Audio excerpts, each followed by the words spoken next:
by Finley in the third. Rio pitching to Steve Finley, who's in all of these highlights, aggravates his right elbow on the pitch. Rio said it felt like a burning pain. He had to leave with severe pain in that elbow, and later skipper Davey Johnson said he fears the worst. In the fifth, Reds already up 2-0. Benito Santiago singling.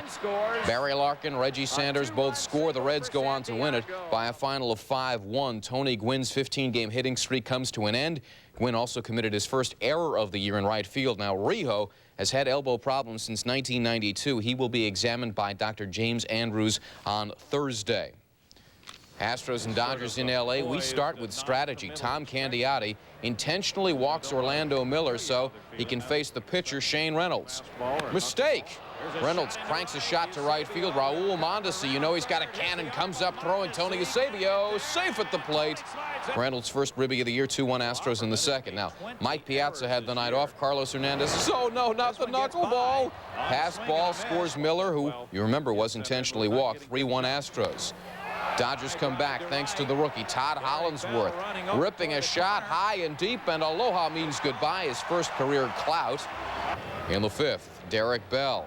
Runners go with a drive to the gap. Hollandsworth on the run. Two men will score. Bell with 50 ribbies over the last 48 games, 5-2 Stros, and they would pull away. Bases loaded for last year's MVP, Jeff Bagwell, starting to look MVP-ish again. Drives in a pair as the Astros go on to win it in a rout, 13-4. The Astros with 16 hits, 6 runs in the 8th inning, put this one away. Derek Bell drives in 3, leading the Greg Jeffries at the plate.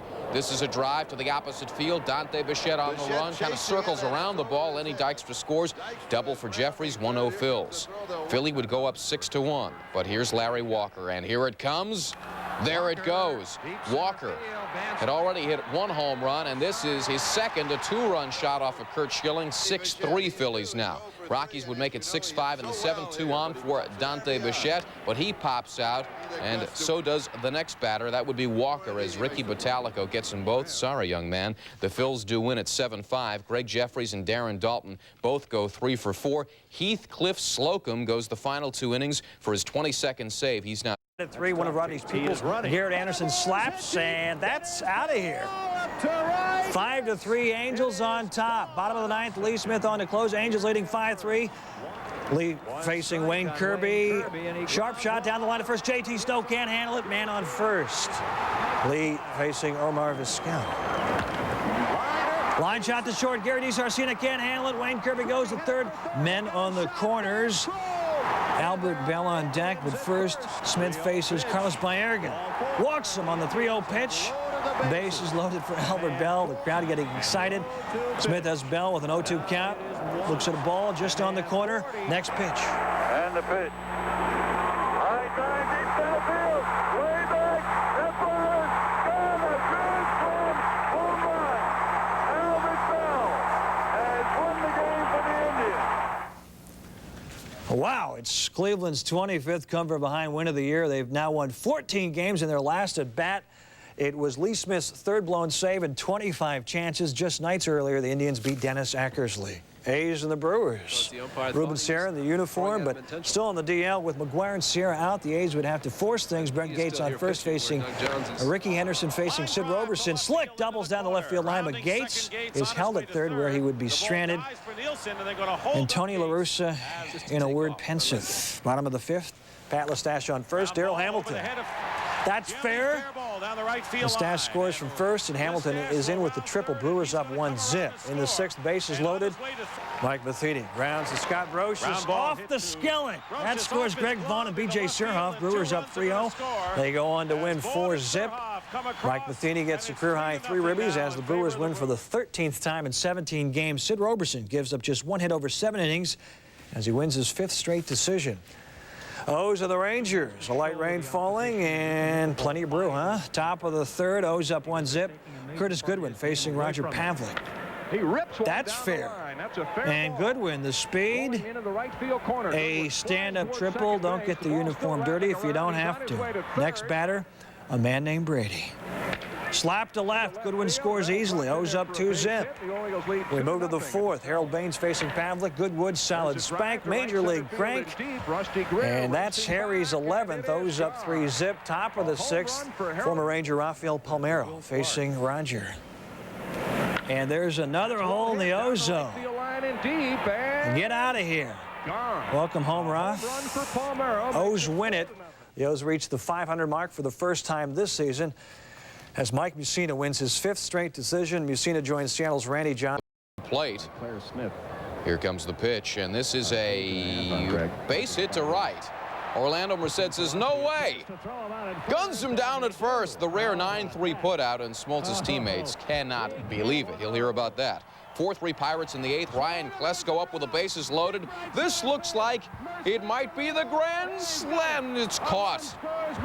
Long sac fly. Chipper Jones scored it, tied at 4. Extra innings. Top of the 10th. Bases loaded. Don Slaught, little bloop. Fred McGriff can't make the play. Dave Clark is in 5-4 bucks. And with the bases loaded in the 10th, Dan Miceli gets Charlie O'Brien swinging to end it. 5-4 Pirates. The Pirates have now won 3 straight, despite 3 hits and 3 ribbies in the game from Ryan Klesko. We don't. There it goes. Greg Colburn takes William Van Landingham deep to left. It's William Van launching pad. Marlins would build a 7-2 lead. Little defense here. Kilvio Veras ground. Robbie Thompson, the glove scoop for the out at first. And then Barry takes over in the bottom of the 8th. A man on, sends it high, sends it deep. Just stand and admire Barry as aloha means goodbye. And then in the bottom of the 9th, more Barry. Different pitcher, same result. Rob Nen upset as Barry goes deep. 19th homer, estimated at 450 feet. 7-7 on to extra innings. In the 14th, bases loaded. It's Colburn again. He says, if Barry can do it, I can do it too. Takes a crisp hook pitch and deposits it into the bleachers. Grand slam. Marlins up 12-7, but it's not over yet. Bottom 14, 2 on for Glenn Allen Hill, and this is gone. Marlins lead cut to 12-10. But Matthews against Steve Scarsone. Good night, game over, drive home safely. Scarsone hit the first home run of the day. 7 homers in this contest. Marlins win the longest game in their short history, 4 hours, 16 minutes. Greg Colburn driving in a club record 7 runs. Marlins win despite the 2 bombs by Barry. The Marlins did not take batting practice before the game, and manager. Top of the first, Tim Raines jumping on Blackjack early. High, wide, and then some. White Sox with a 1-zip lead. Next batter, Frank Thomas. Opposite field hurt me. Number 24, 2-0 Sox. McDowell would give up 4 in the first. Dave Righetti, just up from the minors on Tuesday, gives up a single to Bernie Williams, then Jim Leyritz. Next batter, Paul O'Neill. Crush. 3 runs for the Yanks in the first before Rags gets an out. Top of the third, 1-on-1 out. John Kruk at the plate. And Johnny, little dribbler. Let's see the wheels. Belushi and Spikes. You go. And safe. And Thomas moves to third. Kruk, the speed keeps the rally alive. Next batter with the score knotted at 4. Dave Martinez. Baseball's special moment upper deck. And a tough outing for Blackjack, who gets booed, and then obscene gesture. So the Yanks are beaten by 2 of their former pitchers, Abbott and Righetti, who happen to be the last 2 Yanks to throw no-hitters. Meanwhile, former White Sox Jack McDowell flips out and then offers this explanation.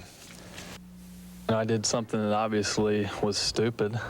You know, anytime you have to talk about something after a game that's non-baseball related, you're not doing the things right, and you know, it's regrettable.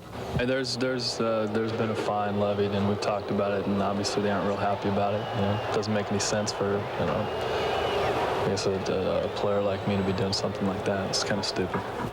The Yankees announced after the game that Blackjack has been fined $5,000. Buck Showalter said that's not something we want to see from any of our players. John Nunnally on second. Brent Maine, base knock. Nunnally hesitates rounding third. Willie McGee, not known for his arm, throws him out. Bottom of the 7th, Luis Alicea on third. Mo Vaughn goes after the monster. Alicea scores the go-ahead run. Sox going to win this one 4-1. The Rocket comes through 5 hits in 8 innings, his longest outing of the year. Kevin Kennedy said that's